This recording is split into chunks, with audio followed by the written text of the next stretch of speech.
너무 감사합니다. 저희 학교 채플에 설 때마다 젊은이들 뜨거운 박수가 있는데 여러분 정말 젊으신 분들입니다. 할렐루야, 감사하고 우리 목사님 제가 너무나 존경하는 목사님이십니다. 저보다 더 잘생기셨고 저보다 더 스마트하시고 또 오랜 선교사의 경험도 있으시고 또 유럽 목회도 잘하셨던 목사님, 또 정읍에 오셨는데 또 이곳에서 큰 역사가 일어날 줄 분명히 믿습니다. 아멘. 귀한 강단 허락해 주셔서 너무 목사님 우리 성도님들께 감사를 드립니다. 다시 한번 기도하고 말씀을 나누도록 하겠습니다. 하나님, 귀한 주의 피로 세우신 교회 말씀을 전하기 위해 섰습니다. 주님이 함께 하셔서 하나님의 성령께서 각설하시는 말씀을 조명하시고 비추어 주셔서 하나님 말씀대로 속사람이 강건해지는 그 은혜 우리와 우리 자녀들이 받을 수 있도록 도와주시길 원합니다. 예수님의 이름으로 기도합니다. 아멘. 제가 한동대에서 왔습니다. 아시죠? 한동대학교 얽힌 이야기 좀 아시는지 모르겠습니다. 한동대학교 이름이 한국의 동쪽에 있으니까 한동대학교겠죠. 이건 너무 상식적인 이야기입니다. 숨겨진 이야기가 있습니다. 한동대학교는 이제 95년도에 시작이 됐는데 건물 한 동에서 시작을 해서 한동대학교입니다. 그리고 매년 건물이 하나씩 늘어서 한동대학교입니다. 우리 목사님 따님도 저희 학교를 졸업을 했는데 지지난해 가을에도 우리 한 분 할아버지가 학교를 방문하신 적이 있었어요. 방문하시는 목적은 뭐냐면 1년에 내가 한 1억 원 정도 장학금을 내고 싶어요 라고 말씀을 하셨습니다. 그래서 우리 너무나 기뻤고요. 근데 조건이 하나 붙어 있었는데 내가 죽을 때까지라는 조건이 붙어 있었어요. 그래서 죽을 때까지라는 말이 굉장히 이제 은혜가 되면서도 긴장되는 말이었죠. 그래서 연세가 어떻게 되세요? 물어보니까 90이 넘으신 겁니다. 그럼 이제 언제 돌아가실지 모르시는 건데 우리 좀 교모실 목사님들이 모여가지고 하나님이 이분은 최소한 아브라함 나이 때까지는 살게 해주셔야, 그렇죠, 그러면 175살까지 사는 거니까 조금 학교에 큰 도움이 되겠다라고 생각했던 적이 있었어요. 근데 그분이 학교에 와서 한동에 와서 우리 청년들이 인사를 참 잘합니다. 한동에 오면 꼭 고등학교나 국민학교처럼 어른들이 인사를 잘하고 또 예배가 아주 뜨겁습니다. 뜨겁고 또 이제 은혜가 있으니까 이분이 마음에 감동을 받으셔서 1억 원을 내러 오셨다가 100억 원을 내셨습니다. 100억을 내셔서 이제 저희가 또 하나의 건물을 또 준공할 준비를 그렇게 하고 있는 거죠. 제가 이렇게 말씀을 드리는 이유는 인생을 살아가는 방식이 사람마다 참 다르기 때문입니다. 어떤 사람들은 얼짱의 목적을 가진 사람이 있어요. 얼굴을 예쁘게 관리하는데 어떤 사람은 몸짱에 몸을 좀 잘 만드는데 큰 관심을 가진 사람들이 있습니다. 하지만 성경에서 우리에게 권하는 것은 족장이에요. 족장. 이게 발을 잘 관리하는 사람. 이게 무슨 말이겠어요? 족장. 발 마사지 하는 걸 얘기하는 걸까요? 우리가 보통 아브라함, 이삭, 야곱, 요셉을 족장이라고 얘기합니다. 한 지파, 부족의 어른이다 하는 그런 이야기인데 우리가 이제 이런 언어적인 뉘앙스이긴 합니다만 족장이라고 얘기하는 것, 사실은 한 지파의 어른이기도 하지만 믿음의 발걸음을 잘 살아온 사람이기도 하다라는 거죠. 여러분들이 성경에 바라보면 복음을 전하는 자의 발걸음을 아름답다고 설명을 하고 있거든요. 우리가 이 땅을 살아가면서 얼굴에도 몸에도 신경을 쓰시고 사시겠지만 더 많이 신경을 쓰셔야 되시는 것이 내 걸음입니다. 인생의 걸음을 내가 어떻게 살아갈 것인가, 믿음의 흔적을 내가 남기고 살아갈 것인가 아닌가라는 그런 고민을 우리가 해보셨으면 좋을 것 같습니다. 이런 우리가 족장의 삶을 살아가기 필요한 것이 뭐냐면 사람에 대한 새로운 이해가 한번 필요한 거예요. 이게 무슨 얘기냐면 세상의 교육을 받으면 우리는 늘 아이들이 좋은 학교 가기 원하고 좋은 대학 가기 원하고 또 이렇게 출세하기를 분명히 원합니다. 그렇죠? 그러니까 연봉도 많이 받기를 원하고 결혼도 잘하기 원하고 차도 좋은 차 타기 원하고 또 좋은 집에서 살기를 그렇게 원하지 않습니까? 근데 인생이라고 얘기하는 것이 그런 외형적인 것으로만 되는 것은 아니라는 거예요. 어려움을 만날 수밖에 없는데 어려움을 극복하는 법을 세상의 학교에서 제대로 가르쳐주지 않는다라는 거예요. 영국의 유명한 학자가 C.S. 루이스라는 학자가 있어요. 아주 유명한 영문학자입니다. 영문학자이고 복음을 무신론자 하다가 무신론자는 하나님 안 믿는 사람이고요. 뒤늦게 예수님을 믿게 돼서 어떻게 하면 무신론자에게 말씀을 잘 전할까 해서 유명한 책들을 참 많이 썼던 변증가의 삶을 사셨던 분이기도 합니다. 그분이 이제 39, 좀 오래된 이야기인데 당시 영국의 공립학교 교과서를 분석한 적이 있습니다. 교과서 분석을 쭉 해보니까 그 깊은 통찰력을 가진 위대한 학자가 어떻게 결론을 내렸냐면, 이 책으로 공부한 아이들은 나중에 20년만 지나면 사회에 장성한 구성원으로 나올 거 아닙니까? 그런데 가슴이 없는 사람으로 양성될 거다라는 이야기를 하게 되는 거예요. 당시 영국은 세계 가장 앞서 있는 그런 나라였죠. 문물이 가장 앞서 있는 나라, 태양이 지지하는 위대한 나라라고 알려져 있었지만, 그 나라가 그 나라의 신미를 만들어내는 목적이 교과서에 담겨 있는데, 교과서에서는 가슴을 잃어버린 사람만 만들어낸다라는 거예요. 무슨 얘기냐면 가슴으로 아는 부분이 있어요. 가슴으로 무엇을 아는 거예요. 가슴으로는 우리가 영원한 진리를 알아갈 수 있죠. 가슴으로는 하나님을 알게 되는 겁니다. 가슴으로는 가족이나 공동체를 알게 되는 거예요. 가슴으로는 도덕을 배워서 사실은 알게 되는 겁니다. 그런데 세상의 교과서를 바라보니까 이러한 부분을 다 놓친 거예요. 하나님을 말하지 않고 유물론하고 진화론만 가르치는 겁니다. 도덕을 따라 살아야 되는 것을 가르치지 아니하고 상황윤리라 그래서 그때그때에 따라서 비도덕적인 삶을 사는 것을 권장하는 것이 교과서였다라는 거죠. 공동체를 위해서 우리가 하나의 지체로 살아가지 아니하고 개인주의적인 야망을 가지고 살도록 가르치는 것이 교과서였다라는 겁니다. 여러분들의 자녀도 마찬가지인데 학교에서 공부를 잘했어요. 그러면 나중에 어떠한 사람 되냐면 하나님을 믿지 않는 진화론 사상을 가진 사람, 그렇죠? 성경의 경건한 도덕을 배워가지 아니하고 이 땅에서의 출세를 위해서, 성공을 위해서는 야비한 짓도 할 수 있는 그러한 사람, 진리를 믿지 않는 그 사람, 그런 사람으로 만들어진다는 겁니다. 우리가 이 땅을 살아가면서 우리 자녀가 단순히 좋은 학교 나오고 좋은 데 가서 연봉 많이 받고 성공하기를 바라고 있지만, 오늘 본문의 말씀은 우리가 낳은 사람은 겉사람이고 그 자녀에게 속사람이 있어야 된다라는 그런 부분을 우리에게 설명해 주고 있는 겁니다. 우리 부모님들의 자녀를 키울 때마다 말을 듣지 않으면 내가 겉나왔지 속나왔나 이런 얘기 하시지 않습니까? 그렇죠? 이게 사실 아주 성경적인 이야기거든요. 부모가 자녀를 낳을 때는 육신을 낳는 거죠. 하지만 영으로 낳는 것은 하나님의 성령이 하시는 건데, 영으로 난 사람이 사실은 정말 위대한 일을 할 수 있다는 것, 우리가 그러한 부분을, 세상의 교육이 주지 못하는 그러한 영역을 성경에서 말씀을 하고 있기 때문에 우리가 교회에 나와 말씀을 듣고 자녀들에게 성경을 가르치는 그 일을 더 열심히 해야 된다고 말씀을 드리는 거예요. 왜 그러냐, 우리가 짐승하고 비하게 되면 별로 잘난 게 별로 없습니다. 여러분 얼마나 높이 날아갈 수 있나요? 우리 학생들 보통 히말라야 산을 넘어가는 두루미가 약 22,000피트 정도, 한 7,000km 정도로 높이 올라갑니다. 우리 올라갈 수 없죠?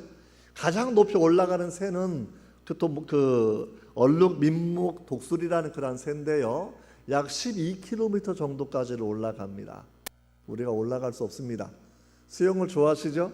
그러면 바닷속 깊이 잠수하는 물고기 중에 가장 깊이 들어가는 것이 향유고래인데 약 3,000km 정도를 들어갑니다.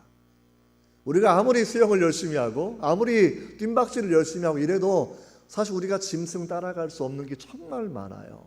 하지만 이 천하의 모든 만물을 다스리는 사람이 되기만 하면 사실은 문제되지 않습니다. 이 방법 중에 하나가 우리 속사람에 집중하는 거예요.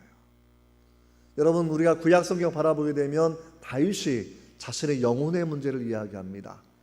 다윗이 왕이었잖아요. 다윗이 골리앗을 이기는 뛰어난 장군이었지 않습니까? 그렇죠.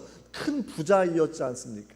그런데 시편 23편 바라보게 되면 내 영혼을 소생시키시는 그 하나님, 사람이 몸으로만 구성된 것이 아니라 영혼으로 구성되어 있는 것을 다윗이 알고 그렇게 얘기하는, 내 영혼아 낙심하지 말지어다. 라고 기도하며 기도를 그렇게 기록하고 있지 않습니까? 그럼 우리가 이 땅을 살아가면서 자녀의 양육 문제 가장 중요한 것이 결국은 이 속사람의 문제인데, 자녀의 속사람이 하나님 앞에서 장려하게 될 수 있도록, 아주 강건하게 자라날 수 있도록 하는 그러한 기도의 제목을 우리 부모님들, 우리 교사 선생님들이 분명히 가지셔야 된다라고 생각이 됩니다.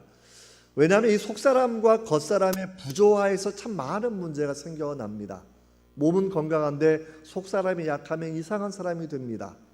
하지만 몸에 장애가 있어도 속사람이 하나님의 은혜 가운데 거듭나고 말씀으로 오늘 말씀처럼 사랑의 뿌리를 박아 건강하게 자라나게 되면 사실은 어려움들 전혀 문제가 되지 않는다라는 거예요. 제가 미국에 있었을 때 저희 옆집이 아니라 옆 동네에 꽤나 유명한 분이 살고 계셨습니다.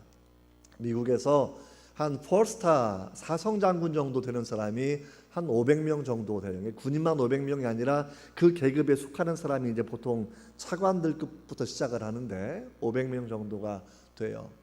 근데 저희 옆 동네 어떤 분이냐면 그 눈봉사입니다. 눈봉사인데 어릴 때 그 중학교 때 축구공에 눈이 맞아서 시력을 상실했던 사람이에요. 뭐 이미 이름을 말씀드리면 여러분이 아마 알고 있을 강영호 박사라는 그런 분이 저랑 옆 동네에 살았고, 그분이 이제 인생의 마지막 암으로 돌아가시기 얼마 전에 제가 그 집을 신방하고 말씀을 나누었던 적이 있습니다. 연대 동문이어서 가서 이제 그 집을 방문하고 연대 총장님, 예전 장관이었던 송자 총장님과 여러 동문들이 가서 말씀을 나누고 함께 기도하고 위로하고 권면할 시간을 가졌는데, 그분의 이야기를 사실은 뭐 알고 있었지만 직접 만나보니까 너무나 다른 참 위대한 모습들을 사실은 많이 발견하게 된 겁니다. 여러분, 축구공에 눈이 맞아서 시력을 잃었다. 정말 세상 말로 말하면 재수 없는 사람이지 않습니까? 2년 동안 나아보려고 무지 애를 썼어요. 당시에 네덜란드에서 왔던 가장 위대한 안과 의사가 있었는데 자신의 눈을 고치지 못했습니다. 의사를 통해 고쳐보려고 했지만 안 됐고, 그러면서 열심히 신유 사역으로 유명했던 조용기 목사님 불광동 천막교회에 가서 열심히 기도하고 기도받았는데 눈이 낫지 않았어요. 2년 지나고 나니까 닥터가 어머니에게 이렇게 얘기하는 거죠. 당신의 아들은 평생 맹인으로 살아야 됩니다. 그게 엄마한테 얼마나 큰 충격이었는지 8시간 만에 뇌출혈로 엄마가 세상을 떠났습니다. 이미 아빠는 없는데 엄마도 세상을 떠나는 거예요. 그러니까 고등학생 누나가 자기와 밑에 있는 두 동생 3명을 먹여 살리기 위해서 봉제 공장에 취직을 했는데 2년 동안 일을 하다가 과로사를 당하고 말았습니다. 자기는 맹인이지, 맹인학교 있어야 되는 상황인데 엄마, 아빠, 누나 아무도 없는 거죠. 자기 두 동생은 한 명은 고아원에 가고 한 명은 철물점에 종업원으로 취직하고, 세상 사람으로 비교하면 자기는 살아갈 방법이 없는 사람이에요. 최고의 직업은 안마사입니다. 근데 자기가 성경을 보면서 예전에 봤던 그 기억을 떠올려 보면서 무슨 생각을 했냐면, 하나님, 내가 눈은 보이지 않지만 내가 하나님의 이미지, 형상을 가진 하나님의 자녀 아닙니까? 하나님이 내게 뜻이 있어서 나를 고쳐주지 않은 줄 내가 압니다. 이러면서 그가 위대한 기도를 그렇게 하기 시작을 하는 거예요. 무슨 기도하냐면, 하나님, 내가 앞으로 10년 동안, 지금 맹인 중학생인데 10년 동안 열심히 공부해서 대학을 졸업하기 원해요. 그 다음에 미국에 유학 가서 10년 안에 박사학위를 따기를 원합니다. 그 다음에 눈뜬 사람들을 내가 섬기는 삶을 살아가겠습니다 라고 기도했다는 거죠. 자기가 나중에 그때 말한 게 뭐냐면, 외형적으로는 자기는 아무 꿈도 없는 상황이었다는 거예요. 한 가지, 하나님이 나를 차별 없이 나를 사랑할 거다라는 그런 성경의 말씀 가지고 용기를 얻었고, 그게 속사람이에요.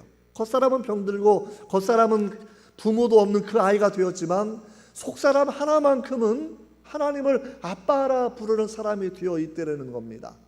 하나님을 아빠라 부르니까 기도가 용감하게 나오는 거예요. 그러니까 맹인인데 공부하는 계획, 박사학위 얻는 계획 뿐만이 아니라 자기를 도와주는데 숙명여대 다니던 그 아가씨한테 맹인이 청혼을 해요. 청혼을. 말이 되나요? 눈 뜨고도 장가가기 얼마나 어려운 시대인데요. 집안도 너무나 가난한데요. 그것도 그런 명문대학의 아가씨를 만나는 것이 얼마나 어려운 이야기입니까?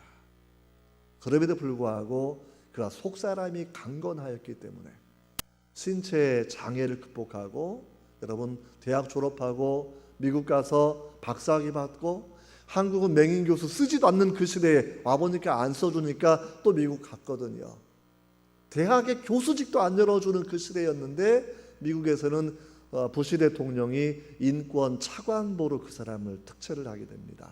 그래서 한국인은 당시에 가장 높은 고위직에 올라갔던 그러한 사람이기도 해요. 근데 그분이 이제 그 인생을 얼마 남겨두지 않은 상황 가운데서 무슨 얘기를 하시냐면 마음에 깊은 감동이 됐어요. 다른 분들은 와서 우리 강 박사님 수많은 사람에게 용기를 주는 삶을 살았는데 암도 극복하고 용기를 주는 삶을 살아야 되지 않겠습니까? 그랬더니 그러는 얘기가 아닙니다 총장님, 아닙니다 장관님, 아닙니다 목사님, 내가 해야 되는 일이 한 가지가 남아있는데 죽음이 다가 아니라는 것을 내가 청년들에게 가르쳐주기 원합니다. 내가 죽음을 잘 맞이하고 장례식을 잘 준비하고 사람이 장례식 넘어서 하나님 앞에 서야 되는 때가 있다고 하는 것을 내가 가르쳐주고 싶어요.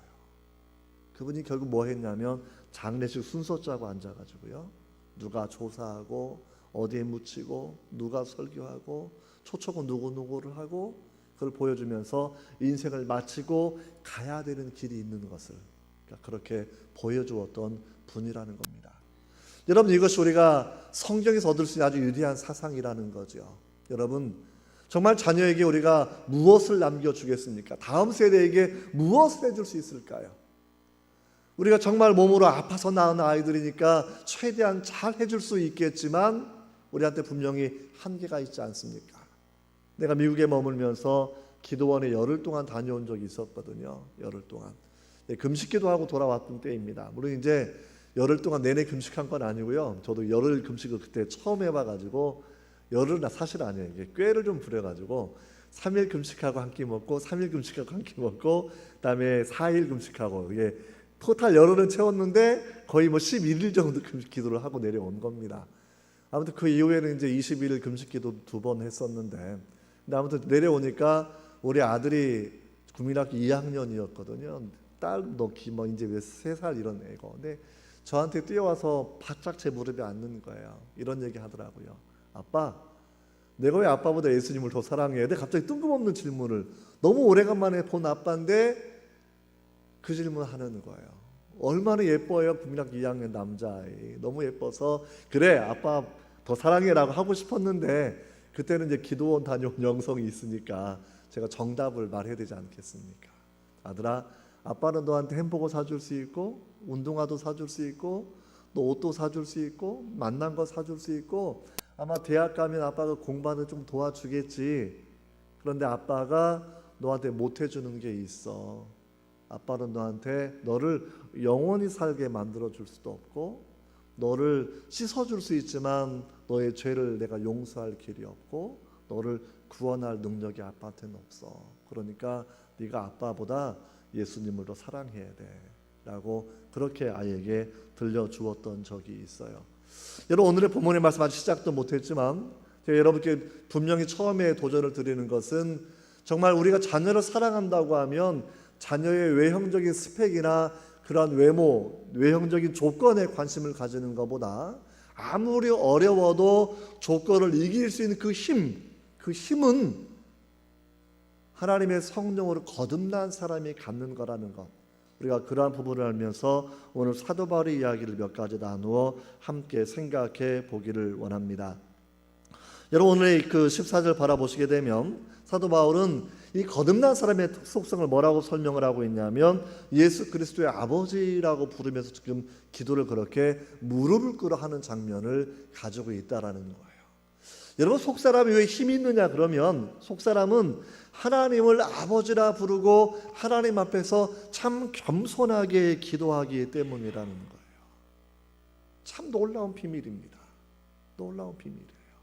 하나님을 아버지라 부를 수 있는 그 믿음의 눈이 열렸다라는 거고요. 하나님 앞에서 우리가 무릎을 꿇어 기도하는 지극히 큰 겸손으로 나아가게 되는 방식을 우리가 알고 있기 때문이라는 겁니다. 여러분, 자녀에게 우리가 무엇을 가르쳐 줘야 될까? 유대인들 같은 경우에는 뭐 떡을, 고기를 남겨주지 말고 고기 잡는 법을 가르쳐 주어라라고 얘기합니다.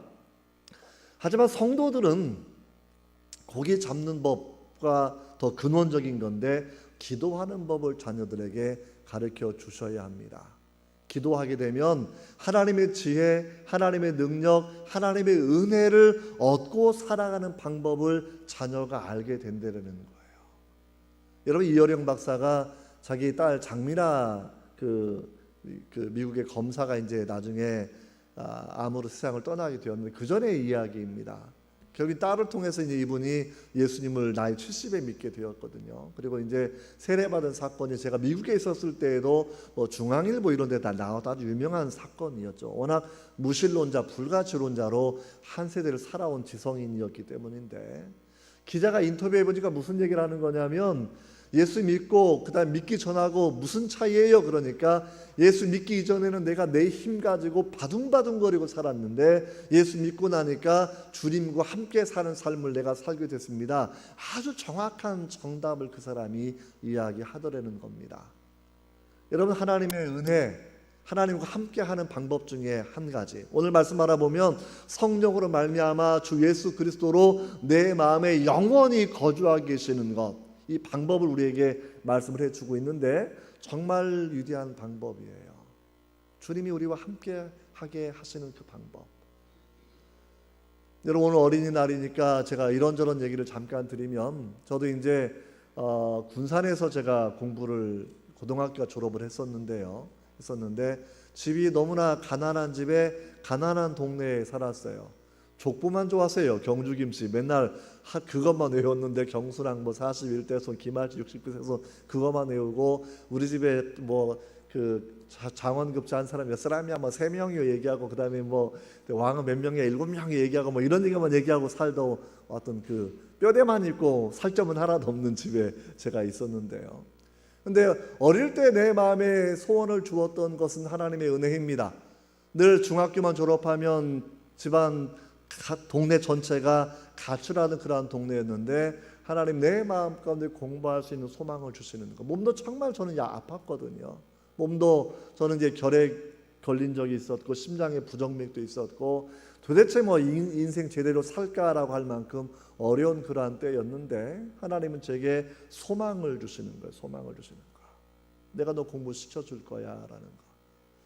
아무튼 한국에 있을 때도 늘 하나님의 은혜 가운데 성도들의 도움 가운데 공부를 했고, 미국에 가서도 사실은 제가 13년 동안 공부를 했거든요. 새 학교를 다니면서 중간에 목회 3년 한 거 빼면 10년 정도를 공부했는데 돈이 어디 있어요 사실은요. 근데 미국에서 제가 박사학위 받을 때 하나님이 그 생각을 떠올리게 하시더라고요. 박사학위를 앞에 나가 멋지게 이제 받는 시간이 있었는데, 그때 이제 거봐 내가 약속을 지켰지, 갑자기 그 음성을 제 마음에 들려주시는데, 인생을 쭉 돌아보니까 제가 미국에서만 받은 장학금이 한 25만 불 정도가 됐어요. 한 3억 원 정도 되는 장학금을 제가 받고 공부를 했는데, 그래서 하나님의 은혜, 내가 잘나서도 아니고 때로 정말 부족하지만 늘 넘치는 장학금을 주셨던 그 하나님이 참 신실하시군요. 나 같은 사람한테는 약속 안 지켜도 하나님 욕할 사람 아무도 없는데 나 같은 사람한테 하나님이 신실하게 약속을 지켜주셨군요. 돌이켜보게 되면 그러한 은혜, 하나님 아버지께 겸손하게 무릎 꿇고 기도하던 그때에, 가족의 구원을 위해 눈물을 흘려 기도하던 그때에, 하나님을 찾아서 헌신을 다짐하던 그때에 하나님이 내게 약속을 해주셨다는 거예요. 여러분, 자녀에게 기도하는 방식, 기도하는 내용, 기도의 목적, 그것이 단순히 개인의 공부 차원이 아니라 사실은 더 큰 목적을 위해서 하나님이 주시는 거, 하나님 나라를 위해서 우리가 어떻게 사용되어야 될 것인가라는 거. 기도하며 살아가는 그 사람 정직하게 살아갈 수밖에 없고, 때로 물론 잘못하고 넘어질 때가 있겠지만, 그러나 하나님 눈 앞에서 살아가는 교육을 받고 살아가기 때문이 아니겠습니까? 주님이 도우시고 주님이 지혜를 주시고 인생의 어려움 당할 때마다 넘어설 수 있는 그 은혜를 주시는 것, 이것이 하나님의 은혜다라는 것 우리가 생각해 볼 수 있습니다. 여러분들이 자녀에게 기도해라 윽박지르면 기도 안 합니다. 부모님들이 무릎 꿇고 기도하면 애들이 기도해요. 아이들이 바라보거든요. 엄마 아빠가 기도하나 기도하지 않나라는 거. 평생 엄마 아빠 기도 안 하는데 아이들 보고 윽박지른다고 기도하겠습니까? 여러분, 기도하는 본을 보이는 것이 부모가 자녀에게 줄 수 있는 위대한 상속이 되는 것, 우리가 분명히 그러한 부분들을 생각해 보시면 좋을 것 같아요.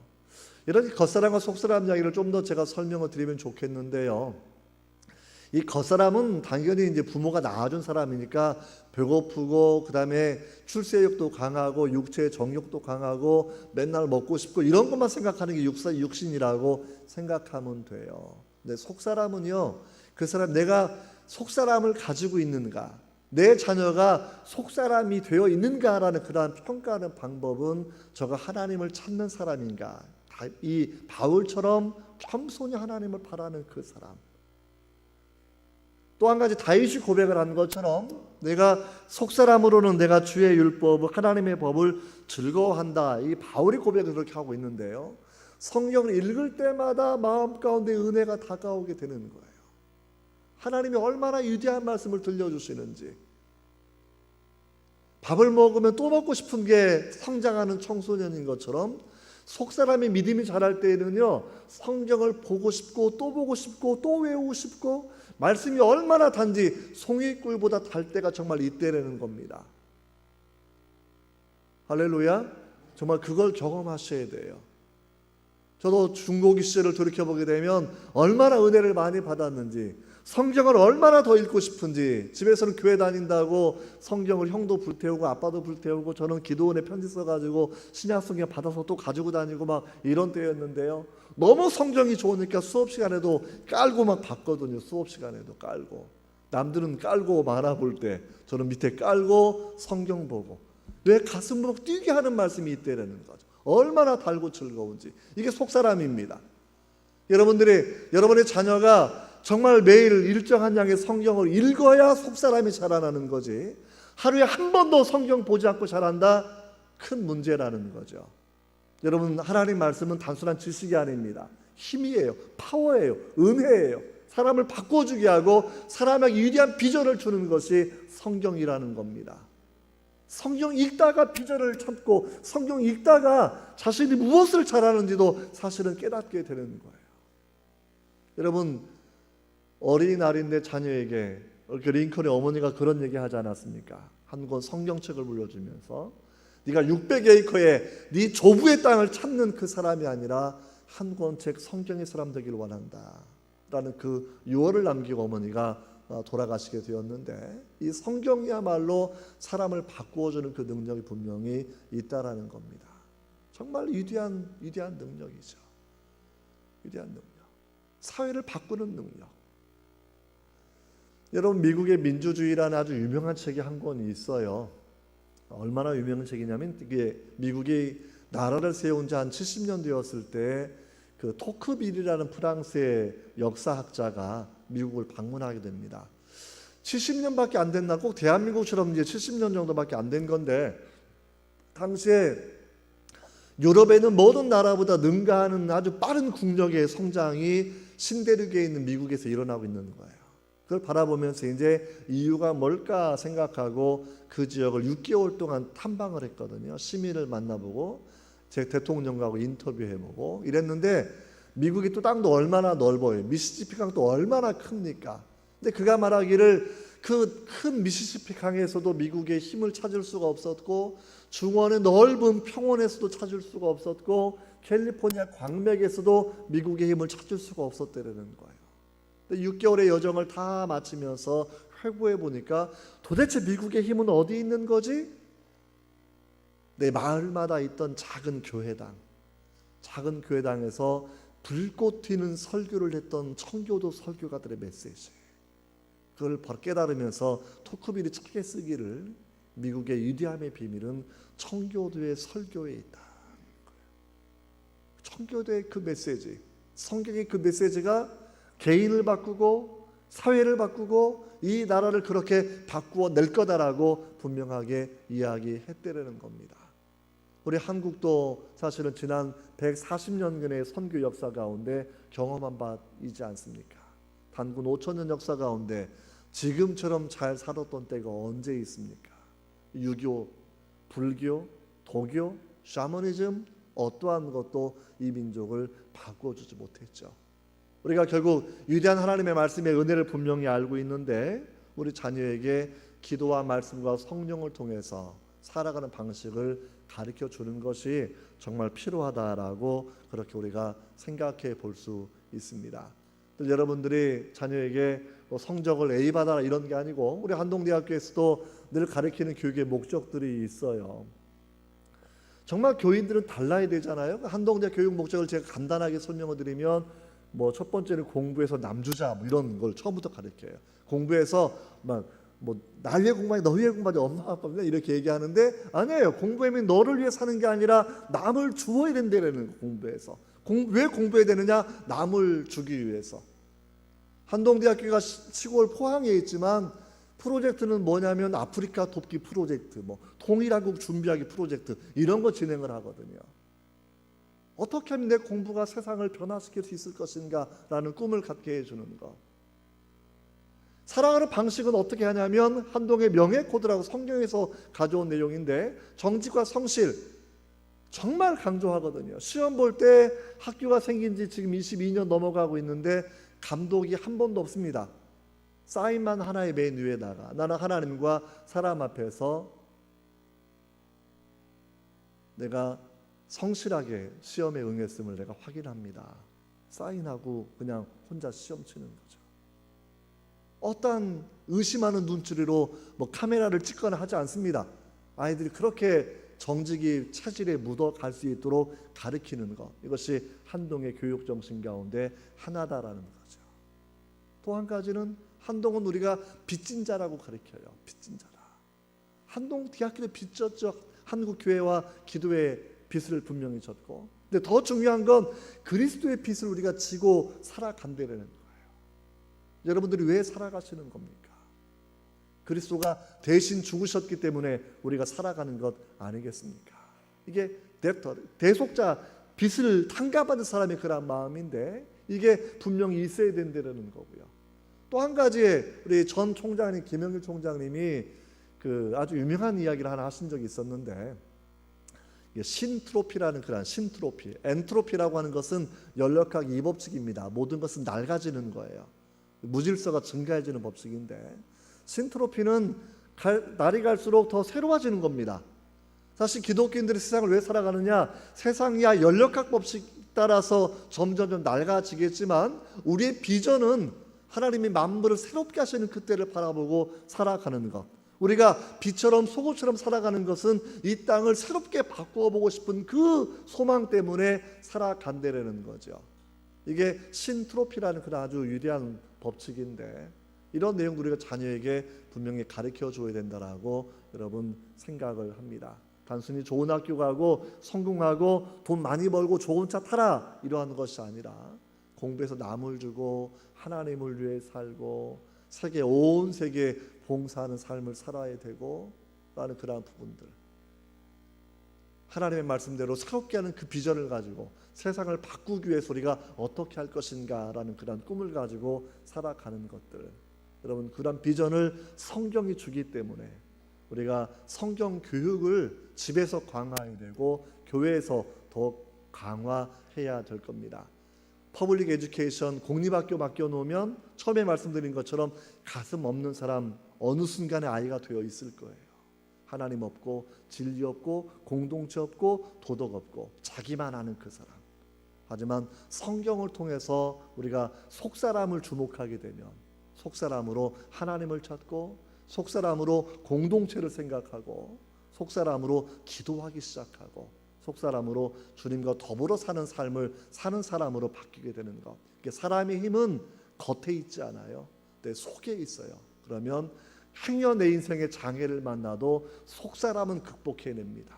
강영호 박사처럼 장애를 가져도 극복해내는 거고요. 뇌성마비 송명의 시인처럼 온몸이 움직여지지 않아도 모든 사람보다 자유로운 영혼의 삶을 그가 살아가게 된다고 하는 그 부분들. 속사람을 주목하지 못하면 몸집은 거대한 아이들이 맨날 자살하고 우울증 걸리고 다 이러지 않습니까? 한국의 대학생들 10명 중에 3명이 우울증 환자입니다. 그중에 절반 정도는 자살의 충동을 겪은 사람들이에요. 여러분, 말씀이 없기 때문이라는 거 기억하시고 여러분 자녀에게 또는 교회에서 하나님의 말씀을 더 깊이 연구하고 가르치는 여러분 되시기를 주의 이름으로 축복합니다. 기도하겠습니다.